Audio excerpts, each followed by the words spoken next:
President J.D. Vance says he has full confidence in Defense Secretary Pete Hegseth, despite the new reporting that he shared attack details in a second Signal group chat that included family members.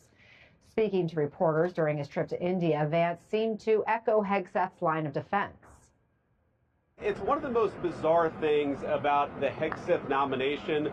From the very beginning, the media seemed to want to tank it, and when they failed and they got confirmed, they decided they wanted to keep on that effort to destroy Pete Hegseth. Defense Secretary Hegseth is now facing calls from Democrats and at least one Republican for his ouster. Joining us now is NBC News senior correspondent covering national security and the military, Courtney Kube. So, Courtney, the White House stands with Pete Hegseth. What's the Pentagon saying today?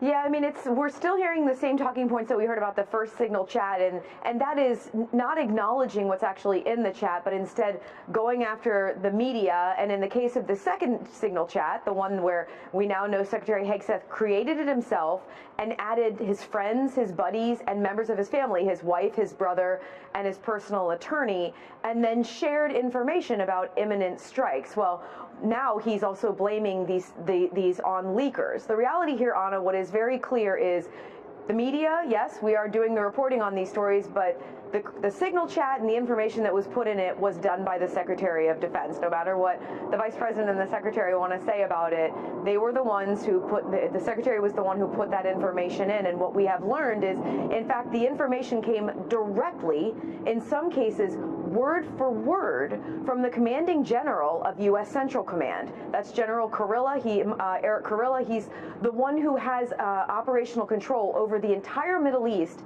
to include Yemen. So, of course, he was directly involved and has been directly involved in the military operations against the Houthis.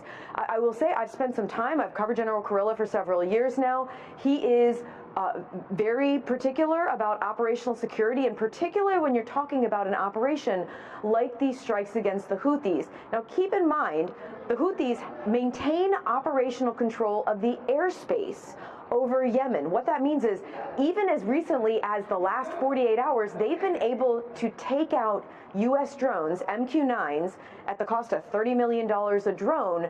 The fact that they're able to take out U.S. aircraft means that it is a dangerous space for U.S. military to fly. The strikes on March 15 included manned aircraft. That is why General Kurilla would send that information over a classified system, Ana. All right, Courtney Kube, thank you for bringing us that latest reporting. And joining us now is former senior Pentagon advisor in the Obama administration and retired U.S. Naval Intelligence Officer Mark Jacobson. He's currently a senior fellow at Salve, Regina University's Pell Center for International Relations. Mark, good to see you. Even if Hegseth has the support of the White House, what kind of internal damage might already be done inside the Pentagon when it comes to trust and confidence? This is probably the bigger part of the story. I mean, what's done is done, but the fact that that the secretary is doubling down that nothing bad happened, these weren't war plans. Look, these were operational details. It's a distinction without a difference. And the problem is that the very things that you would court-martial or fire civilian and military personnel for are things that the Secretary of Defense is just sweeping under the rug. Now, there is an IG investigation, of course, but I think even just the basic details and the reaction to them have destroyed trust with the warfighters that the Secretary claims to be so in support of. And I think it's going to make it much more difficult in a time of real crisis for people to trust the judgment of the Secretary, particularly those serving in uniform. New reporting from Politico, a MAGA-aligned group. Veteran Action pledged to defend Pete Hegseth, but has now gone silent. Politico writing, the group's relative quiet reflects a larger conundrum surrounding Hegseth within the GOP, as some Republicans on Capitol Hill, while unwilling to denounce Hegseth publicly, are privately growing increasingly concerned. So if that's what's happening with allies here at home, what are America's foreign allies thinking right now? And how do you suppose America's adversaries are reacting in this moment? So let me just say that this is a really important point, because if the president if people are really concerned about President Trump being able to implement his agenda, no matter what that is, then you put a more competent person at the Pentagon. Go grab a Robert O'Brien who remained loyal but has the management skills and the national security expertise. You just don't do what you've done. As for our allies, look, I think confidence is already shaken. There's been the back and forth on NATO. There's the utter destruction of the U.S. soft power capability, the shutdown of Voice of America, the shutdown of USAID, things that our allies and us rely upon to keep us out of wars and when in conflict, help us prevail. So I think the sirens have already been blaring with our allies. This certainly makes it much worse. As Secretary Hegseth and the White House continue to just kind of brush off what was shared on Signal, a reminder of how Hegseth reacted in 2016 when it came to Hillary Clinton's use of a private server. Watch.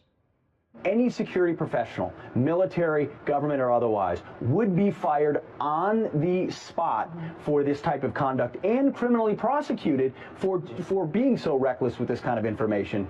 The fact that she wouldn't be held accountable for this, I think, blows the mind of anyone who's held our nation's secrets dear, who's had a top secret clearance like I have and others, who know that even one hiccup causes a problem, let alone a standard procedure like this. So use his own rationalization there. Is he right? Should what has been shared rise to the level of termination for anyone trusted with sensitive and classified information? I love that there's always a tweet or a video, but I think then pundit Pete Hegseth is absolutely right. You do an investigation. You take a look at what the circumstances are, and in the case of his situation, yeah, I think anyone else would already be fired or brought up on charges. So what the secretary needs to do is do the professionally responsible thing, do what's best for the nation, not for Pete Hegseth, and resign. As I said, there are others who can take his place who are probably more competent. I think the hypocrisy here was present during the confirmation hearings. Look, he never should have been nominated, nor should he have been confirmed either. And it's really disappointing that senators who would normally have simply not even allowed something like this to come to a nomination hearing, allowed it in this case. There's just no judgment here. And I say this as someone who had to deal with classified information having to do with human intelligence sources, where if I let that information get into the wrong hands, a source could die. And that's exactly what happened here. Operational information that in the hands of the enemy could have put, or probably would have put, our pilots at risk, given what we're seeing over the Middle East these days. So I just don't understand why he hasn't already done the right thing, demonstrated some character, and submitted his resignation.